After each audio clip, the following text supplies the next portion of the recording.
नित्यानंद श्री अद्वैत गदाधर शिवासादि गौर भक्त। हरे कृष्ण कृष्ण कृष्ण हरे हरे, हरे राम राम राम हरे हरे।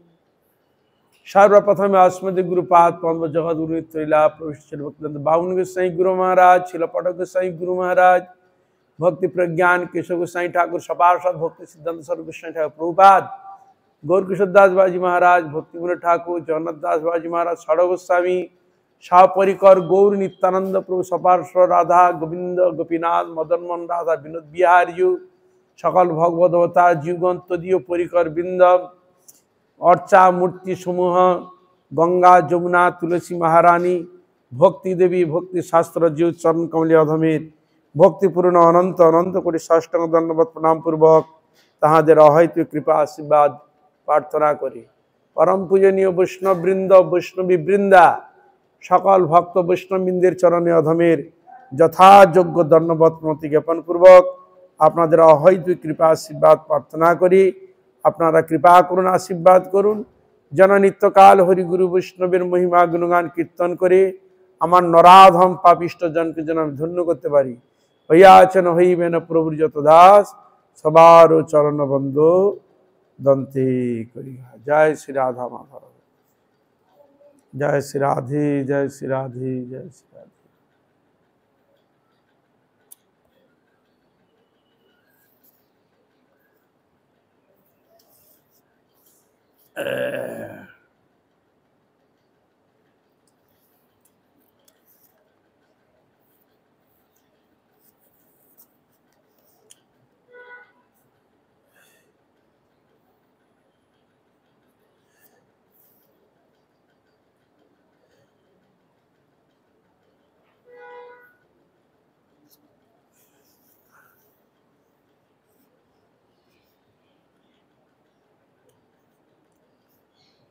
আমরা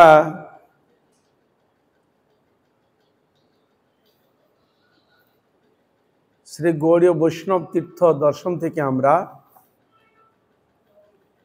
শ্রবণ করছি গ্রন্থ থেকে।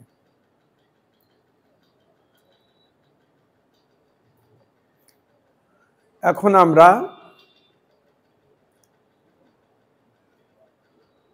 শ্রীমান চৈতন্য মহাপ্রভুর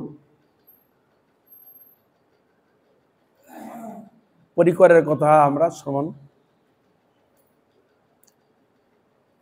করব। আমরা নিশ্চয় দেনুর নাম শুনে, দেনুর এই গৌড়মণ্ডলের মধ্যে রয়েছে। এটি বর্ধমান জেলায় অবস্থিত। এক মেমারি রেল স্টেশন থেকে পুনসুড়ির বাসে যাওয়া যায় অথবা কুসুম গ্রামে 6 কিলোমিটার দূরে টেকারও যাওয়া যায়।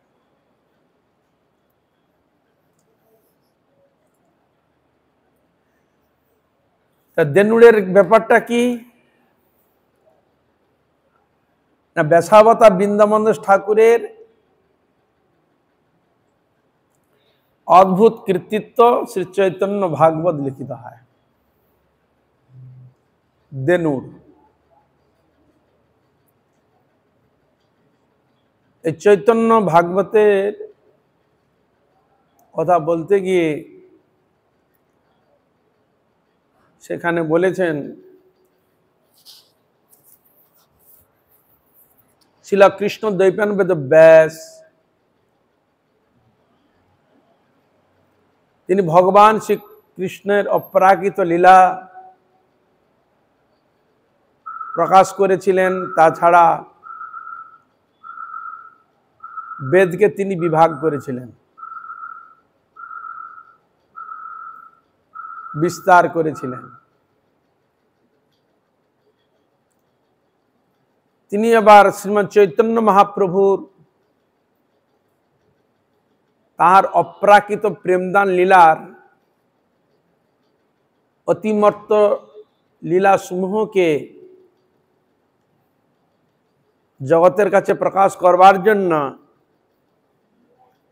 সেই কৃষ্ণ দ্বৈপায়ন বেদব্যাস তিনি বৃন্দাবন দাস ঠাকুর রূপে প্রকট হয়েছিলেন, এই বিষয়ে জানা যায়।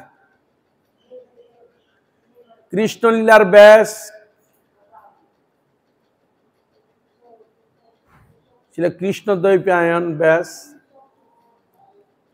আর গৌরলীলার ব্যাস বৃন্দাবন দাস।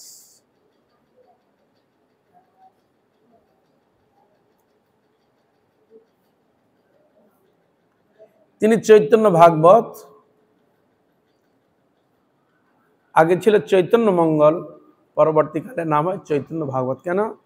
শ্রী লোচন দাস ঠাকুর তিনিও মহাপ্রভুর এক বিষয়ে এক গ্রন্থ লিখেছেন চৈতন্য মঙ্গল। আর এটাও যদি একই নামে যদি হয় তাহলে বুঝতে অসুবিধা হয়, এতে পরবর্তীকালে চৈতন্য ভাগবত নাম দেওয়া হয়।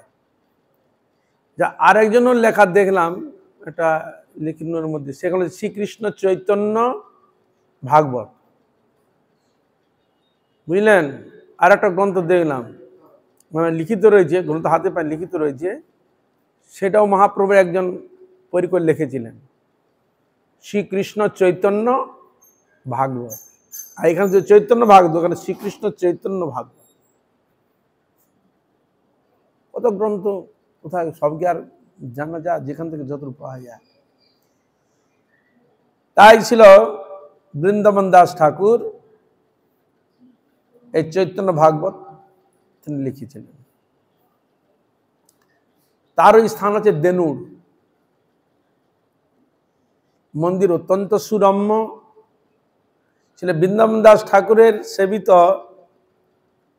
নিতাই গৌর, আর উনি আবার নিত্যানন্দ প্রভু শেষ শিষ্য, নিত্যানন্দ প্রভু শেষ শিষ্য। আর মহাপ্রভু লীলা লেখার মূল কারণ ছিল নিত্যানন্দ প্রভু বৃন্দাবন দাস ঠাকুরকে বলেছিলেন তিনি মহাপ্রভু লীলা বর্ণন করবে, তাকে আশীর্বাদ কৃপা করে গেছিলেন।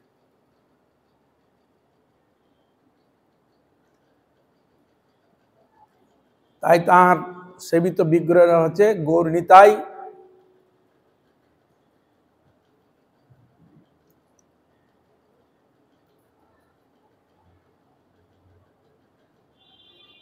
আর চৈতন্য ভাগবত যেখানে রচনা করেছিলেন সে রচনাস্থলী, সেখানে প্রস্তর ফলকে লেখা আছে, ওই দেনুড়ে ওইখানে লেখা রয়েছে ফলকে কি, অন্তর্যামী নিত্যানন্দ বলিলা কৌতুকে, চৈতন্য চরিত্র কিছু লেখিতে পুস্তকে। নিত্যানন্দ প্রভু আদেশ করেছিলেন বৃন্দাবন দাস ঠাকুরকে, সেটা বলছে, সে ওইখানে প্রস্তরে লেখা আছে, অন্তর্যামী নিত্যানন্দ বলিলা কৌতুকে, চৈতন্য চরিত্র কিছু লিখিতে পুস্তকে, তার আজ্ঞা শিরে ধরি মুই অল্প জ্ঞান, লিখিলা এ গ্রন্থ তার পদ করি ধ্যান। বুঝলেন? তাহলে নিত্যানন্দ প্রভুর কৃপা আশীর্বাদে তিনি লিখছেন, আর লেখনির ক্ষেত্রে তিনি এটা বলছে লিখছেন প্রত্যেকটি অক্ষর, প্রত্যেকটি লীলার বৈশিষ্ট্য যা লিখছেন তিনি ছিল নিত্যানন্দ প্রভুর চরণ ধ্যান করতে করতে। এইটাই নিয়ম, বুঝলেন। যে যার বিষয়ে লিখবে সে বিষয় যদি একবার সম্পূর্ণ যদি ডুবে যদি না যায় বিভোর ভাবে, তাহলে লিখতে পারবে না। সত্যি আমিও কিছুদিন মহাপ্রভু এরকম কিছু কীর্তন পুজোগুলো করেছিলাম, ওটা বৃন্দাবনে। মানে যে বিষয় লিখবে একবার পুরো ভিতরে, সত্যি একবার পুরো ঢুকে যায়, ভিতরে ঢুকতে হয়। মানে প্রতি মুহূর্তে যখন দেখি তার চরণের মধ্যে মাথা ঠুকে তাকে পুরো রূপটা দর্শন করছি, তবে লেখনী হচ্ছে, নাহলে এমনি কোনো রূপে তুমি লিখতেই পারবে না, ও ভিতরে না ঢুকলে। আর লেখার একটা মজা আলাদা। যখন ডিপলি, যখন খুব চিন্তার মধ্যে যখন ঢুকে যাওয়া যায়, তখন সম্পূর্ণ পুরো রূপটা সামনে, চোখের সামনে জল জল করে ভাসে। ধ্যান না হলে ভগবত বিষয় লেখা যায় না। আর ওই ধ্যানস্থ হয়ে ভগবত চিন্তা যখন লিখবে, তখন ওই লেখার মধ্যে রস, আনন্দ একটা উপলব্ধি করা যায়। অতর মধ্যে কোনো দোষ স্পর্শ করে না, তখন ভগবত চিন্তার মধ্যে ডুবিয়ে রাখে। এই জন্য এখানে বলছেন, লিখেলা গ্রন্থ এই তার পদ করি ধ্যান। নিত্যানন্দ প্রভু চরণ ধ্যান করতে করতে লিখছে, সেখানে কোনো জড়বস্তু কোনো স্পর্শ করবে? করবে না। এই জন্য শ্রী চৈতন্য মহাপ্রভুর গুরুদেব ছিল ঈশ্বরপুরীপাদ। তিনি একটি গ্রন্থ লিখেছিলেন কৃষ্ণ লীলা বিষয়ক, একটি গ্রন্থ লিখেছিলেন। তখন মহাপ্রভু বলছে, চৈতন্য তুমি তো পণ্ডিত, আমি একটা গ্রন্থ লিখেছি, এই গ্রন্থটি দেখো, কোথা কিছু ত্রুটি পুটি বা কোথা কি আছে কিনা তুমি একবার দেখো। মহাপ্রভু তখন উত্তর দিয়েছিলেন যে ভক্তের রচিত গ্রন্থ তাকে ভুল, প্রমাদ, দোষ, বিপ্রলিষ্টা, কর্ণাপাঠ ইত্যাদি তার মধ্যে দোষ স্পর্শ করে না। কিন্তু সাধারণ মানুষ যদি লেখে, তিনি ভক্ত যদি না হন, তার লেখনীর মাধ্যমে অনেক জড় চিন্তা ভাবনা ওর সঙ্গে সংমিশ্রিত হয়। আর ওই বস্তু যিনি আলোচনা করো, তার মধ্যে ওই গুণটা, ওই ভাবটার মধ্যে ভিতরে প্রকাশিত হয়। প্রত্যেকটা জিনিসের এরকম রয়েছে বস্তুর। এই জন্য গোস্বামীগণের, তারা যেরকম কৃষ্ণ প্রেমে ডুবেছেন, ওই ভাবধারার বস্তুকে যদি আমরা আস্বাদন করি, আলোচনা করি, তাহলে ওই কথার মাধ্যমে কিছু ভাব আমাদের হৃদয়কে স্পর্শ করবে। ওই জন্য বিশেষ করে এইসব গ্রন্থের বিশেষ মহিমা। অন্যান্য সাধারণ একই বস্তু লেখনীর মাধ্যমে, ভক্ত লেখনীর মাধ্যমে অনেক তফাৎ রয়েছে। একটা ভক্তি প্রেম অনুরাগ দিয়ে গ্রন্থিত, আর একটা জাগতিক জড় জ্ঞান বুদ্ধি দিয়ে গ্রন্থিত। এই জন্য এক হয় না।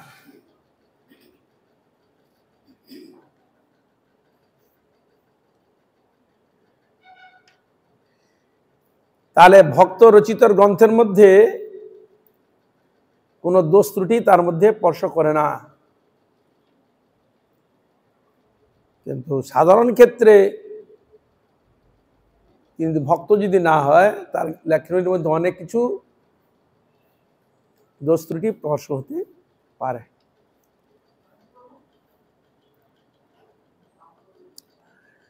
এছাড়া মন্দিরে রয়েছেন সে রাধা শ্যাম এবং জগন্নাথ মূর্তি শোভিত আছেন। রাধা গোবিন্দ, শ্যাম সুন্দর আর জগন্নাথ দেব। আর দুই ধারে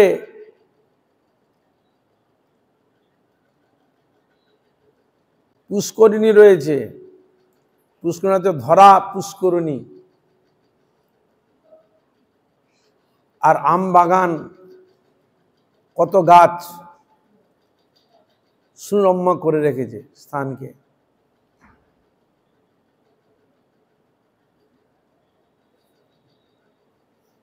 চারশো 50 বছর পূর্বে। কিন্তু তখন যে পরিবেশ যে ছিল, এখন আর সেরকম পরিবেশ আর নেই। এখন সব জায়গায় দেখুন, আগে ছিল গাছপালা কত সুন্দর, এখন তো কেটে কুটে, মানুষ এখন থাকারই জায়গা পাচ্ছে না, কেটে কুটে সব বন জঙ্গল সব হয়ে উধাও হয়ে যায়। এখন আগে সে পরিবেশের মতো এখন আর নেই, পরিবেশ বদলে যাচ্ছে। তো তাই প্রভু নিতাই চান, তিনি এক সময় সপরিবারে এখানে মধ্যাহ্নে পুলিন ভোজন করেন। মধ্যাহ্নে পুলিন ভোজন করেছিলেন তার পার্শ্বদগণকে নিত্যানন্দ। মুখবাস চাইলেন বৃন্দাবন দাসকে, এ বৃন্দাবন তুমি মুখবাস নিয়ে এসো,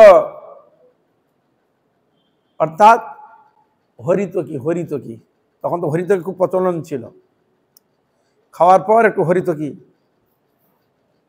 হরিতকি খুব কিন্তু এই জিনিস খুব ভালো, আয়ুর্বেদিক শাস্ত্রে হরিতকি বিরাট মহিমা, খুব মানে শুদ্ধ সাত্ত্বিক ফল।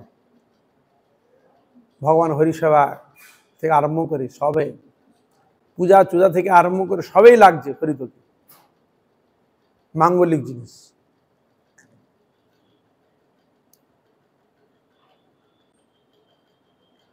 আর যখন চাইলেন তখন নিত্যানন্দ প্রভু জানে প্রভু আসবেন, খেতে দিতে আগে থেকে সঞ্চিত করে রেখেছিলেন হরিতকি, চাইলে দেওয়া যাবে।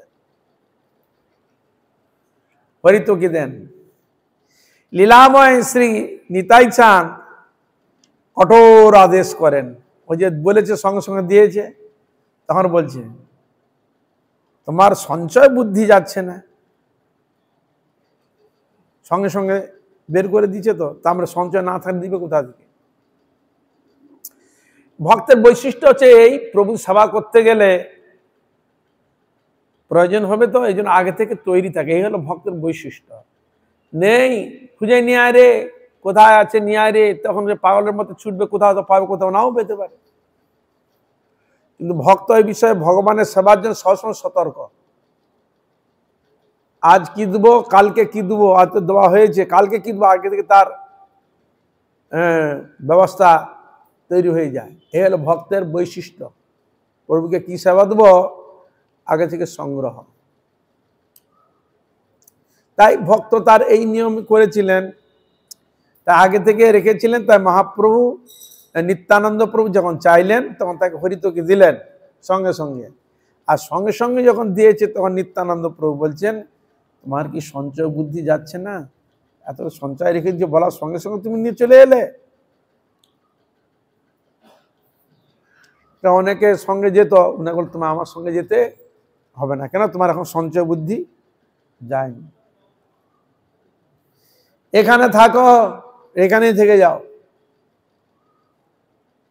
এখানেই তোমার সর্বার্থ সিদ্ধি হবে, তোমার কোথাও যেতে হবে না, এখানেই থেকে যাও, এখানেই তোমার সর্বার্থ সিদ্ধি হবে। একবার বলে দিন। এই বলে প্রভু পুরী যান, আর বৃন্দাবন ঠাকুর নিলেন না, তুমি এখানে থাকো, এখানে তোমার সর্বার্থ সিদ্ধি হবে, এখান থেকে ভজন করো। এই বলে শ্রী নিত্যানন্দ প্রভু পুরী চলে গেলেন। কাটোয়া থেকে পুরী যাবার তখন ওইটাই পথ ছিল, কাটোয়া থেকে পুরী যাওয়ার ওইটাই পথ ছিল। সেই স্থান হরিতকি তলা, যেখানে হরিতকি দিয়েছিলেন এই জন্য সে জায়গাটার নাম হচ্ছে হরিতকি তলা।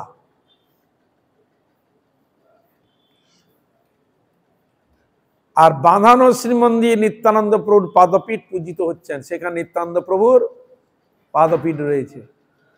হরিতকি তলা নিত্যানন্দ প্রভুর পাদপীঠ স্থাপিত হয়েছে।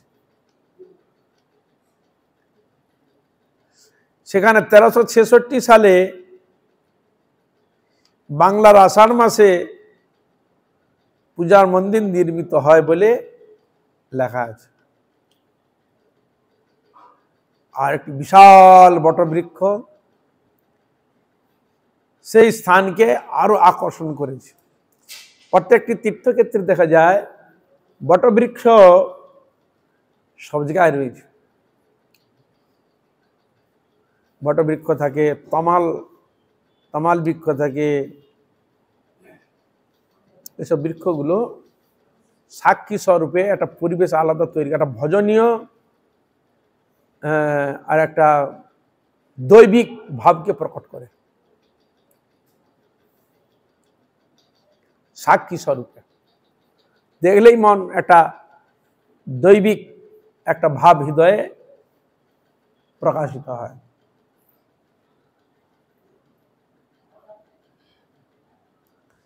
আর সেখানে হরিতকি বৃক্ষ একটা লাগানো আছে, ওই স্মৃতিকে বহন করে রেখেছে। হরিতকি গাছ আমাদের এখানেও একটা ছিল, এই ডিসেপ্টার মার্কেটের পিছনে একটা হরিতকি গাছ ছিল। না না এখানটা নেই, আগে ছিল, মনে গেছে, আছে ওখানে। হ্যাঁ আমাদের এখানেই ছিল হরিতকি বৃক্ষ, এখানটা নেই, ওটা অন্য জায়গায় হয়তো আছে, আমাদের এখানে ছিল। হ্যাঁ তো সে হরিতকি গাছ তারা এখন বহন করে রাখছে নিত্যানন্দ স্মৃতিকে।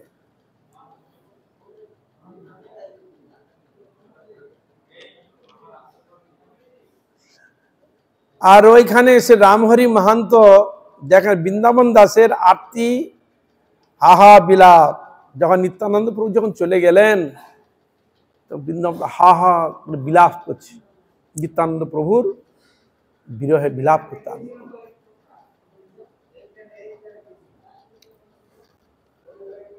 বুঝলেন, প্রভুকে অদর্শন হেতু হৃদয় কাঁদবে, আলোড়িত ব্যাকুলিত হবে, হৃদয় কাঁদবে। যার হৃদয় কেঁদেছে সে তো পেয়েই গেছে বলতে পারে এক প্রকার। এখানে হা নিতাই হা নিতাই হা নিতাই কত বিলাপ করছে, ওই স্টেজে বিলাপ হবে। ছিল রঘুনাথ দাস গোস্বামী মহাপ্রভু যাওয়ার পর আর প্রাণ রাখতে যাচ্ছে না, প্রাণ নষ্ট এরকম ভাবে বিলাপ এসে গেছে। সনাতন তাত্ত্বিকে ডাকলেন, আবার তারা ধীরে ধীরে চলে গেলেন, বিলাপ আরো বেড়ে গেল। হে রাধে হে রাধে কৃপা করো দয়া করো, খুব বিলাপ। গ্রন্থ প্রণয়ন হলো বিলাপ কুসুমাঞ্জলি, বিরহের চরম উৎকর্ষ বর্ণিত শ্রী রঘুনাথ দাস। মানে কি পর্যায়ে কোন স্টেজে গেলে ভগবত বিরহ এরকম হৃদয় গলে যায়।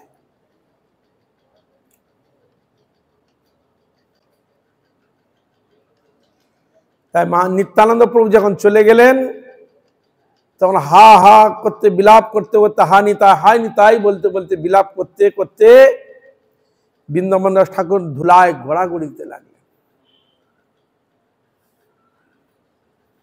যেমন কৃষ্ণকে যেন অক্রুর নিয়ে যায়, কৃষ্ণ বলরামকে, তখন গোপীবাবু কিরকম বিলাপ করেছিল,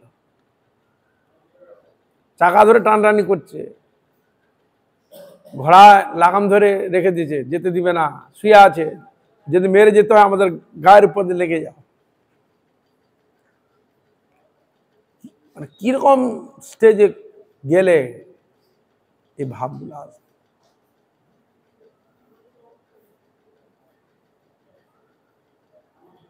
অত্যন্ত যথার্থ পাওয়ার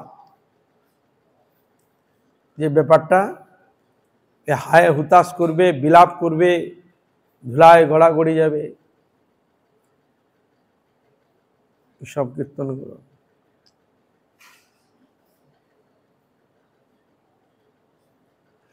এরকম যখন গড়াগড়ি দিতে লাগলেন তখন নিত্যানন্দ তাকে সুস্থ করে বলেছিলেন, বৃন্দাবন দাস ঠাকুরকে তার এরকম ভাব দেখে নিতে খুব সন্তোষের মতো, এবং তাকে সুস্থ করে বলেছিলেন, প্রভুরে দেখিবে হেতা না হইও চঞ্চল। প্রবোধ দিচ্ছেন নিত্যানন্দ প্রভু বৃন্দাবন দাস ঠাকুরকে তার বিলাপ দেখে, প্রভুরে দেখিবে হেতা না হইও চঞ্চল, হেতারই করো সব জীবের মঙ্গল। নিত্যানন্দ প্রভু যে বৃন্দাবন, তুমি প্রভুকে দেখার জন্য এরকম চঞ্চল হইও না, তুমি এখানেই দেখতে পাবে তাকে, এখানেই দেখতে পাবে। আর তুমি এখান থেকে হরি ভজন করো, ভগবত চিন্তন করো, সেবা করো, আর জীবের মঙ্গল বিধান করো। প্রভুর বিগ্রহ এই করহ স্থাপন, নিত্যানন্দ প্রভু বলে গেলেন, প্রভুর বিগ্রহ ইহ করহ স্থাপন, বিগ্রহে পৌরে সদা পাবে দর্শন। দেখুন আমাদের বিগ্রহ প্রতি সন্দেহ হয়, দাঁড়িয়ে আছে কালের ঠাকুর, মাধব ঠাকুর দাঁড়িয়েছে, কে নিতাই গৌরে ভাই, কাঠের পাষাণ ঠাকুর দেখতে পাচ্ছি। আর ইনি বৃন্দাবন দাস ঠাকুরকে বলছেন নিত্যানন্দ প্রভু, তুমি বিগ্রহ স্থাপন করো, ওই বিগ্রহের মধ্যে সদা দর্শন পাবে। তাহলে বিগ্রহ সেবা সাক্ষাৎ সেবা, যেসব নাস্তিক গুলো বলে কাঠের ঠাকুর মুখ ঠাকুর, তাদের হৃদয় কঠোর। আর এখানে নিত্যানন্দ প্রভু বলে যাচ্ছেন, বিগ্রহের মধ্যে তুমি সব দেখতে পাবে। কেন? মহাপ্রভুর জন্য যখন বিরহে আকুল হয়েছিলেন, ছিল মহাপ্রভুর শক্তি বিষ্ণুপ্রিয়া,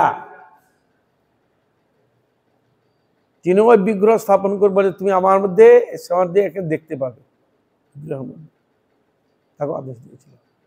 এই জন্য তো বলছে বিগ্রহ সেবায় যত তাড়াতাড়ি ভগবানের প্রতি অনুরাগ সেবা করা, সাক্ষাৎ যে সুযোগ পাওয়া যায়, আর সাক্ষাৎ সেবা করে যে আনন্দ পাওয়া যায়, এটা অন্য কোনো ক্ষেত্রে পাওয়া সম্ভব নয়।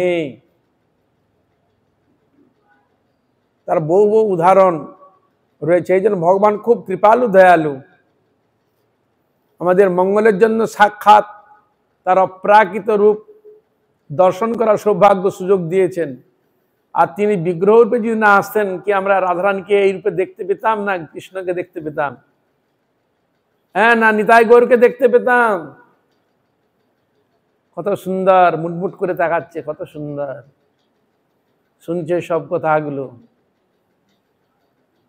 হ্যাঁ, ভগবান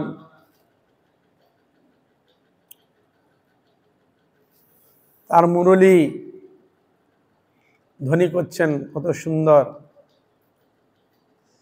তাই নিত্যানন্দ প্রভু প্রবদ দিচ্ছেন বৃন্দাবন দাস ঠাকুরকে, তুমি এখানে বিগ্রহ স্থাপন করো, আর বিগ্রহে তুমি সবসময় দর্শন পাবে। তাই এমনিকে মহাপ্রভু বলেছিলেন, প্রতিমা নহগ তুমি সাক্ষাৎ ব্রজেন্দ্র নন্দন, বিপ্রলাগী করো তুমি অকার্য করণ। মানে বিগ্রহ সাধারণ ভেবো না, কাঠ পাথর, সাক্ষাৎ কৃষ্ণ।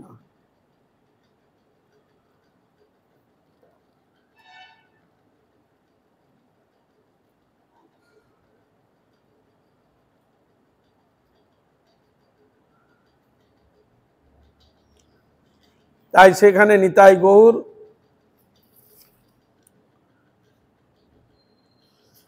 সেখানে রয়েছেন, এবং তার সমাধিও রয়েছেন সেখানে। পরবর্তীকালে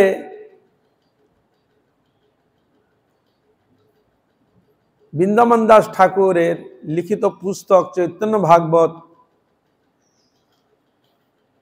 আর গদাধর পণ্ডিত লিখিত দশম স্কন্ধ ভাগবতের কিছু অংশ, তার নিচে মহাপ্রভুর সংক্ষিপ্ত টিপ্পনী আছে ওইখানে। বৃন্দাবন দাস ঠাকুরের লিখিত যে গ্রন্থ আর গদাধর পণ্ডিত শ্রীমদ্ ভাগবতের দশম স্কন্ধের কিছু অংশ সংক্ষিপ্ত টিপ্পনী, মহাপ্রভু সংক্ষিপ্ত টিপ্পনী আছে। তার লেখাগুলো একবারে পরিষ্কার, কিন্তু আমাদের এই লেখার মতো লেখার মতো না। পরিষ্কার বোঝা যাচ্ছে, কিন্তু ও লেখা তুমি সহজে বুঝতে পারবে না, অন্যরকম লেখাটা, কিন্তু পুরো পরিষ্কার, কেউ কারোর সঙ্গে মানে এই নয়, জড়াজড়ি বা কিছুই নয়, পরিষ্কার লেখা। পূজারীকে বলে দেখিয়ে দেয়, এখনো আছে। এসব দুর্লভ জিনিস বিশেষ ক্ষেত্রে দর্শন হয়, সবাই যেমন আপনি কালনা যদি যান, কালনা ছিল মহাপ্রভুর পার্ষদ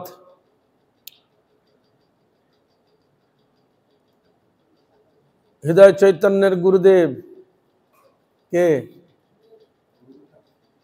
গৌরদাস পণ্ডিত। সেখানে ওই নিতাই গুরু বিরাজমান, সেখানে ওই মহাপ্রভু হরিনদী পেরিয়ে এসেছিলেন ভেলা, সেটা এখনো আছে। নিয়ে এসে বলে তুমি এটা রাখো, ভবসিন্ধু পার করবে বলেছিলেন। এখন সেটা আছে, একটা বড় কাঁচের বাক্সের মধ্যে রাখা আছে। সবাইকে দেখায় না কোনো, আমরা তো দেখিয়েছি। যদি সেরকম পূজারি যদি সন্তুষ্ট হয় দেখাতে পারে, আমরা দেখেছি।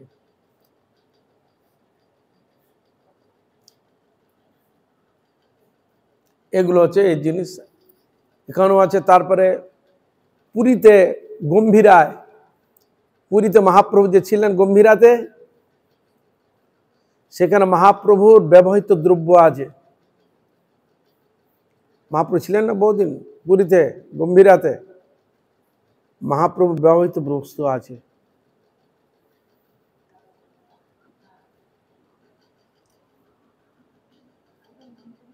দুর্লভ জিনিস। ওগুলো তো ভিতরে এখন তালাবলাই করে দেন, আগে এরকম ছিল, দেখেছি বাইরে অনেক সময় আগে দেখি, এখন আর দেখেন। এগুলো সব জায়গায় কড়াকড়ি হয়ে গেছে, এগুলো ছিল।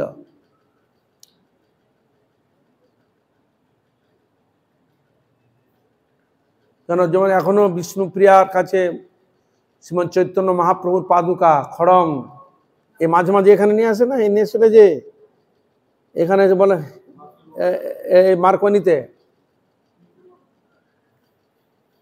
মহাপ্রভু সেই খড়ম বিষ্ণুপ্রিয়া দেবীকে দিয়েছিল, সেটার উপরে আর মধ্যে বান করে এখানে নিয়ে আসে। কয়েক বছর নিয়েছিল, এখনো আছে সেই সব জিনিস, দেব দুর্লভ বস্তু।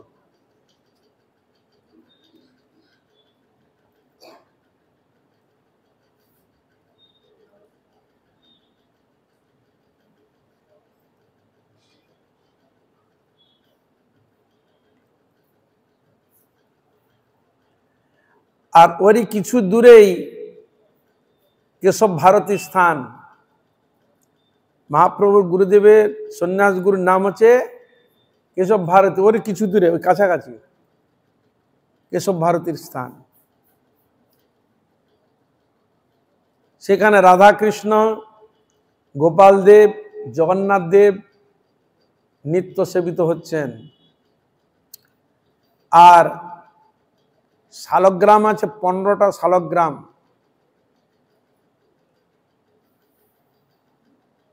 আর কেশব ভারতীর মূর্তি সেবিত হচ্ছে।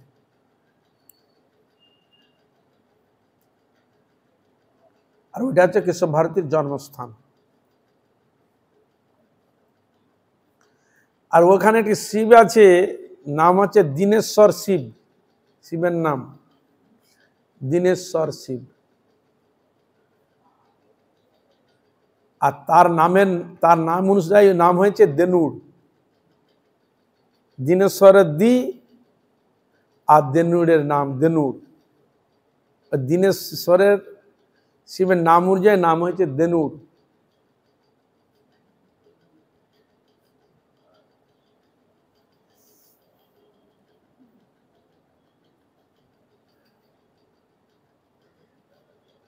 এইভাবে ছিল নিত্যানন্দ প্রভু বৃন্দাবন দাস ঠাকুরকে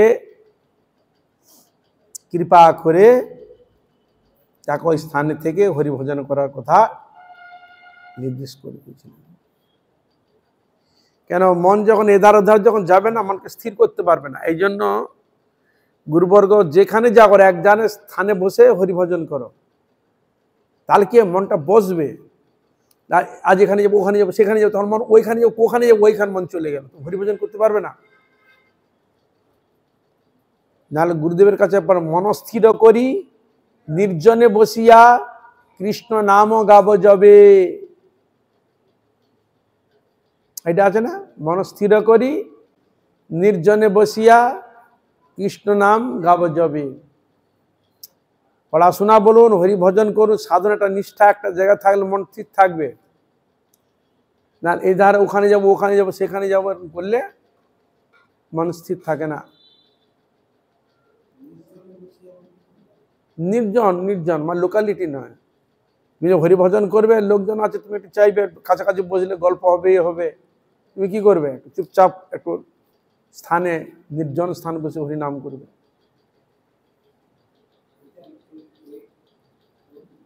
আবার হ্যাঁ, হরিভজনের স্থান যেখানে, সে তো দেখবে লোকজন আছে মানে গল্প হবে, সে এখানেই বসে হরি নাম করবে, ভগবানের সামনে বসে, অসুবিধা কি? তোমাকে অনুকূল করে নিতে হবে, আমাকে অনুকূল করে দিবে। যেখানে যাও সব জায়গায় অনুকূল তোমাকে করে নিতে হবে, বুঝলেন? নির্জনটা মানে হরিভজন করতে গেলে একসঙ্গে বহু লোক থাকলে হরিভজন করতে অসুবিধা হয়।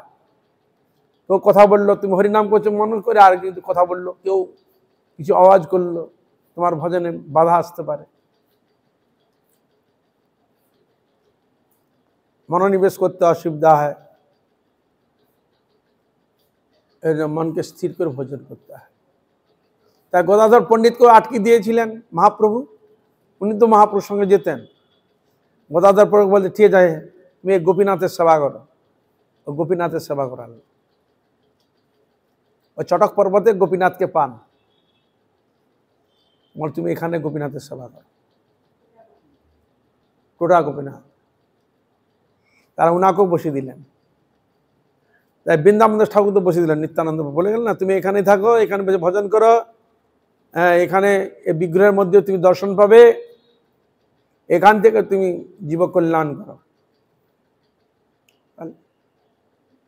তা আমার গুরুবর্গকে এমনি ধার উধার ছুটেছে না, ছুটেন, প্রচার ক্ষেত্রে প্রয়োজন আছে গিয়েছে, প্রচার জন্য ঠিক আছে, আর প্রচার যদি না থাকে এধার উধার যাবো সেধার যাবো গেলে মন স্থির করতে পারবে না।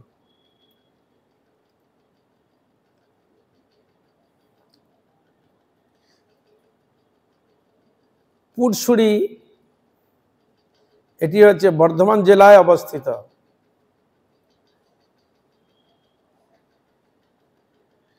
এখানে মহাপ্রভুর পার্শ্বদ ছিল গোপাল দাসের শ্রীপাঠ। আমাদের মহাপ্রভু পরিকরগণ এক এক জায়গায় তার থেকে হরিভজন করেছে, ওই জায়গায় তার পাঠ কীর্তন পাঠ তো করতেন এবং বিগ্রহ সেবা আদি করেছে।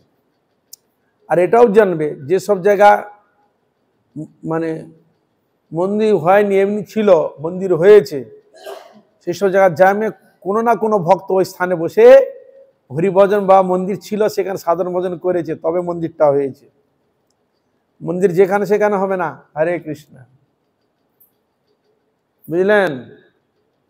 ভগবান মন্দির যেখানে সেখানে হয় না, যদি হইতে জানবে ওখানে কোনো ভক্ত এক সময় ওখানে সেবা পূজা হরি সাধন করেছে, সেই সাধনের জায়গায় মন্দির, ভগবান তবে বসেছে, এমনি বসবে না। হ্যাঁ, এই যে হ্যাঁ নিশ্চয়ই, কোনো সময় কোনো যুগে বহুদিন পূর্বে কোনো ভক্ত এখানে সাধন করে আরাধনা করেছিল, সেই সাধন সেই জায়গায় ভগবান, তাহলে তো অনেক জায়গা এখানে বসলেন কেন? যেসব জায়গায় বসবেন জানবেন সেখানে কোনো না ভক্ত, কোনো না কেউ আগে থেকে সে স্থানকে একটা আসন পেতে দিয়ে গেছে প্রভুর জন্য, তবে সেইখানে বসে। গুরুবর্গ যদি না আসতেন আমরা কি বসার সুযোগ পেতাম? কি এনারা রূপ দিয়ে গেলেন, বলে না বাবা মা বহু পরিশ্রম করে কষ্ট করে একটা খাঁচা তৈরি করে দে, একটা থাকার ব্যবস্থা করে দে, বা ছেলে পুলে থাকলো, নাতি নাতনি থাকলো, ঠিক সেরকম হরিভজনের নিমিত্ত, হরি সভার নিমিত্ত, হরি প্রচারের নিমিত্ত একটা স্থান তৈরি করে দিয়ে গেলেন। তবে তো সেখানে বিগ্রহ মন্দির, ভক্তের সমাগম হরি আরাধনা হরি কীর্তন করার সুযোগ।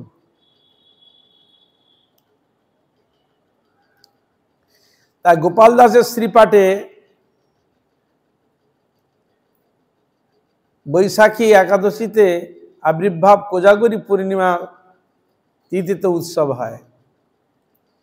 ওখানে রয়েছেন শ্রী গোপীনাথ আর গোপাল দাসের সমাধি। আর একজন দেবী রয়েছে, নাম হচ্ছে গজ কালী, গজ কালী দেবী দর্শনীয়, গজ কালী দেবীর নাম।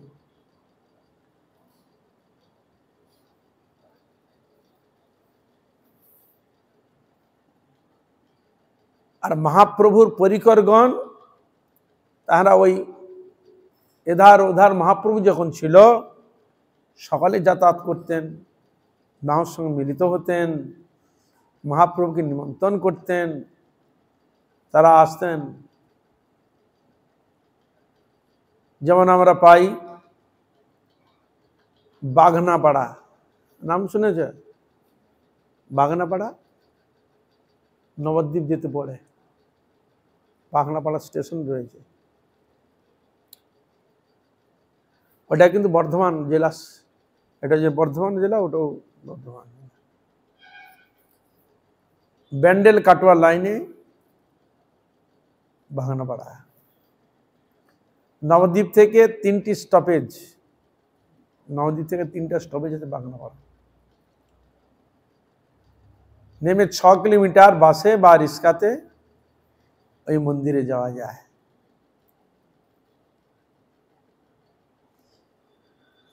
প্রবেশ পথে দেখবেন বিশাল এক দোল মঞ্চ, বহু পুরনো। আর কি আছে? কানাই বলাই মূর্তি, কৃষ্ণ বলরামের মূর্তি। একদিকে জগন্নাথ বলদেব, সুভদ্রা সুদর্শন, আর অন্যদিকে রাধারানী আর রেবতী। 3টি মন্দির রয়েছে, পৃথক পৃথক পূজা থাকার ব্যবস্থা করেছে।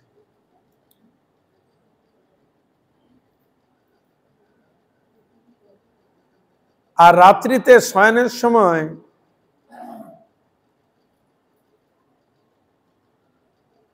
মূল মন্দিরে রেবতীকে বলদেবের কাছে রাখেন। বলদেব প্রভুর এক নাম রেবতী রমন। রাত্রে শয়ন দেওয়ার সময় বলরাম আর রেবতী দেখেন, আর রাধারানীকে কৃষ্ণর কাছে, দুটো আলাদা আলাদা আছে মন্দিরে শয়ন।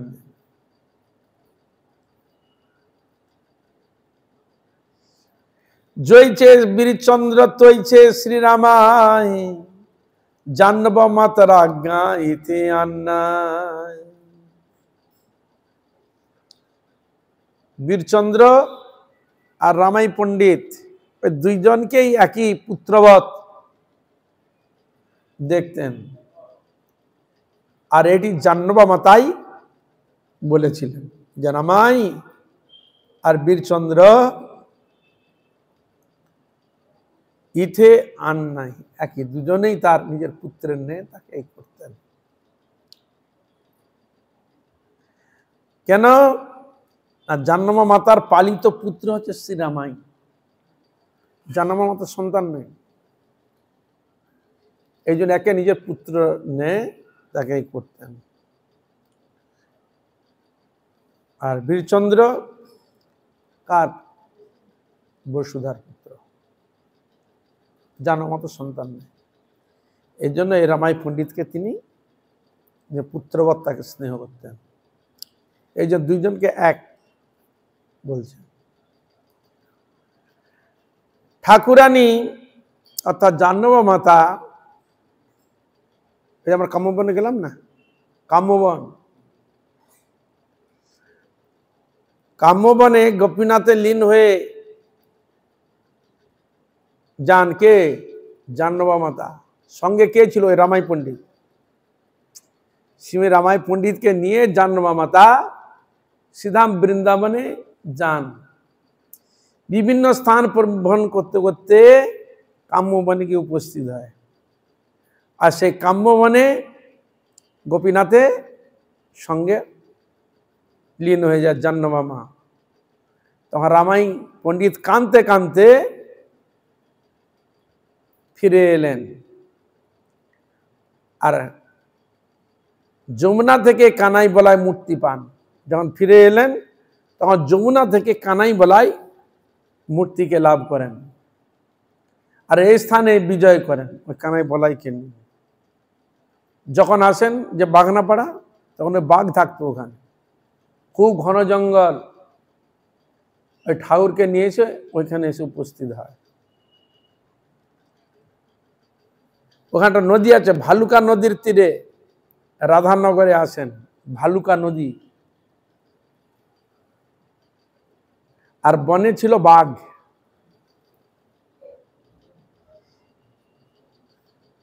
হ্যাঁ একটি ইতিহাস রয়েছে কি এই বাঘ ছিল এক সাবভ্রষ্ট তান্ত্রিক ছিল আগে তান্ত্রিক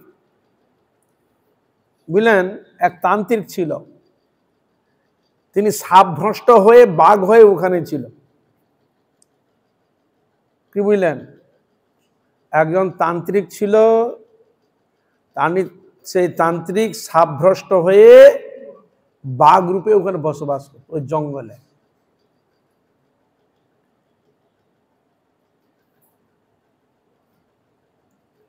একজন বৈষ্ণব বাস করতেন এখানে তার হরিনামে বিরক্ত হতেন এই তান্ত্রিক আগে ওই তান্ত্রিক ওখানে ছিল আর একজন বৈষ্ণব ছিল হরিনাম করত আর তান্ত্রিক অত্যন্ত বিরক্ত হতো তখন ওই বৈষ্ণবকে অভিশাপ দেন তান্ত্রিকে বাঘ হয়ে যেতে বাঘ হয়ে যা আর আশীর্বাদ দেন কোন বৈষ্ণবের থেকে উদ্ধার পাবে অভিশাপ তো দিলেন আর মুক্তির জন্য বলে দিলেন বৈষ্ণব হাতে তোমার মুক্তি হবে একদিন রামাই ঠাকুর সন্ধ্যা কীর্তন করছেন যেহেতু ঠাকুরকে নিয়ে এসছে তখন এই বাঘ এসে প্রণাম করে দেহত্যাগ করে বাঘ এসে ও বৈষ্ণবকে প্রণাম করে ওকে দেহত্যাগ করে সেই থেকে এর নাম বাগনাপাড়া বুঝতে পেরেছ একটা ভালো আশীর্বাদ সত্যি তান্ত্রিক যাই হোক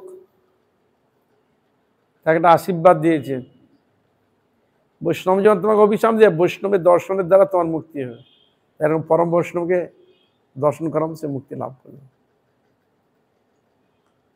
আর সেই থেকে জায়গাটার নাম হলো বাগনাপাড়া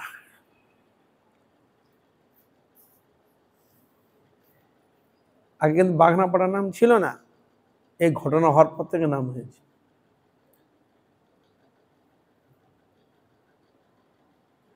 আর মন্দিরে ঠাকুর কাছা দিয়ে কাপড় পরে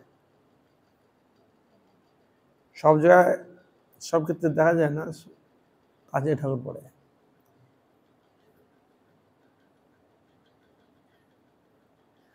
আর ওইখানে রামাই ঠাকুর এখানে আসেন আর ওইখানে ভগবানের সেবা অত্যন্ত প্রাণবন্ত ওখানে শিবজি রয়েছে মন্দিরের সামনে শিব মন্দির মানে আমাদের গৌড়ভূমি তো একটা ভালো যে মহাপ্রভু পরিকরের শ্রীপাঠ মোটামুটি আশেপাশের মধ্যে সব জায়গায় বিরাজ দেখুন আমরা এক জায়গায় বাস করতে কোনায় নাই বলি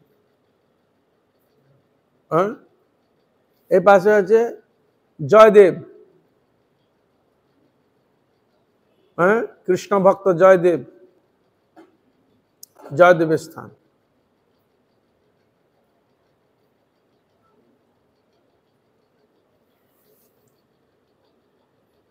আর আশেপাশের মধ্যে তো আর তো অনেক কিছু আছে অনেক কিছু এ পাশে বন বিষ্ণুপুর স্বয়ং ভগবান মদন মোহন বর্ধমানে যাও কাঞ্চননগর মহাপ্রভু পরিকরের ঘর।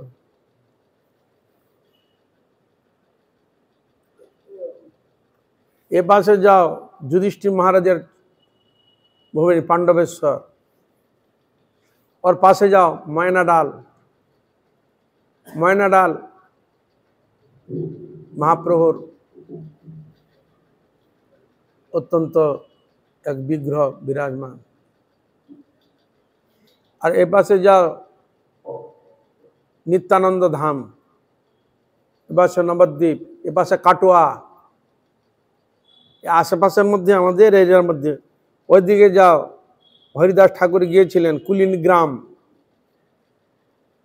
तारे पाशे भगवान दास ठाकुरेर स्थान। माने এই আশেপাশের মধ্যে মানে 100-150 কিলোমিটার মধ্যে সব এখানে আছে। বলো ওখানে কাটুয়া তো বেশি দূর নয়, দেনুড় বেশি দূর নয়,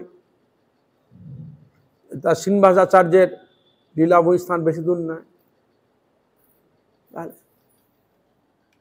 বুঝতে পেরেছে?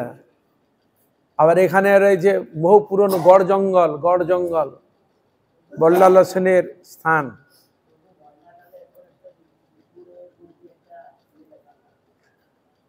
हरे कृष्णा। सकल वैष्णव वैष्णवी चरणे सकल भक्त दंडवत प्रणाम করে আজ এখানে রাখি।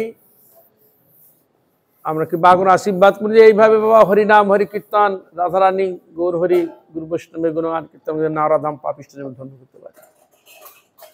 আপনারা কৃপা করবেন, আশীর্বাদ করবেন, চরণের ধুলি মস্তকে দিবেন, এটাই প্রার্থনা। হরে কৃষ্ণা হরে কৃষ্ণা কৃষ্ণ কৃষ্ণ हरे हरे हरे राम राम राम हरे हरे। हरे कृष्णा कृष्ण कृष्ण हरे हरे हरे राम राम राम हरे हरे। हरे कृष्णा कृष्ण कृष्ण हरे हरे हरे राम राम राम हरे हरे। हरे कृष्णा कृष्ण कृष्ण हरे हरे हरे राम राम राम हरे हरे। निताई गौर हरि बोल हरि बोल हरि बोल हरि बोल। निताई गौर हरि बोल हरि बोल हरि बोल। जय गौर हरि बोल हरि बोल हरि बोल हरि बोल। निताई गौर हरि बोल हरि बोल हरि बोल। निताई गौर प्रेमानंदे कृष्ण बिंद गोविंद महाराज की जय। जय सिद्धार्थ प्रभु की जय, राम प्रभु की जय, अर्जुन प्रभु की जय, सदाशिव प्रभु की जय, जय परमानंद प्रभु की जय, श्रीमंत प्रभु की जय, जय जय अचिंत प्रभु की जय, रविंद्र